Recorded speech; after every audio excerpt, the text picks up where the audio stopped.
हाय दोस्त, good morning. आइए बच्चे इसे सॉल्व करते हैं। आपका क्वेश्चन क्या बोल रहा है?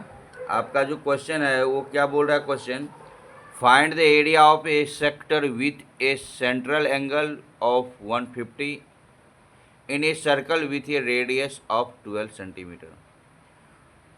तो क्वेश्चन में आपको क्या रहा? Find the area of A sector, यानी एरिया कोई एक सेक्टर है उसका आपसे पूछ रहा है। Find the area of A sector with A central angle, angle आपको दे रखा है 150 इन a circle with A radius of 12 centimetre. तो सबसे पहले आपको क्या करना है? इसका फिगर ड्रॉ करना है। सबसे पहले क्या करना है? आपका फिगर इसका ड्रॉ करना है। तो फिगर आप इसको बना लो। एक आप सर्कल ड्रॉ करो। सर्कल ड्रॉ कर लिया। आपसे क्या बोल रहा है? Find the area of sector. आपको एक सेक्टर बनाना है। एंगल कितना बोल रहा है? 150 डिग्री। एंगल कितना बोल रहा है? 150 डिग्री। आई होप ऐसा लगता है कि मान लेते हैं इसका एंगल क्या हो जाएगा। ये जो एंगल होगा 150 डिग्री होगा, 150 डिग्री होगा ये एंगल। ठीक है। Central angle 150 degree in a circle with radius 12 centimetre. ये जो रेडियस है ये आपका 12 सेंटीमीटर है। ये रेडियस जो है ये आपका 12 सेंटीमीटर का है, राइट। ये रेडियस है 12 सेंटीमीटर का। अब जो बोल रहा है find the area of A sector, ये जो सेक्टर है आपका, इसका एरिया पूछ रहा है, ये क्या होगा? ठीक है।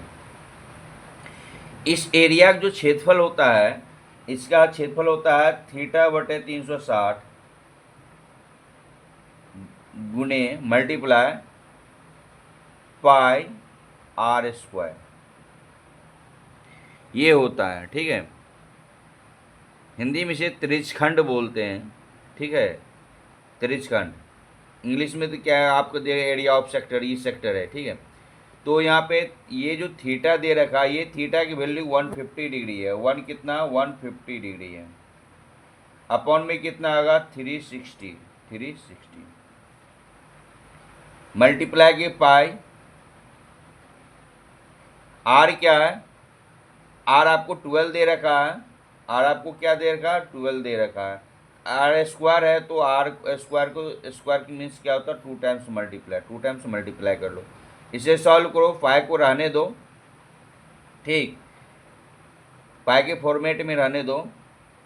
तो 12 से काटो, 12 36, 3 बार में 30 हो गया। 1010 कैंसिल आउट कर देते हैं। 3 बचे 15, 5 बार में कैंसिल आउट हो गया। ठीक है। और 12 मल्टीप्लाई 5 करोगे, 12 मल्टीप्लाई 5 करोगे तो कितना हो जाएगा? 60।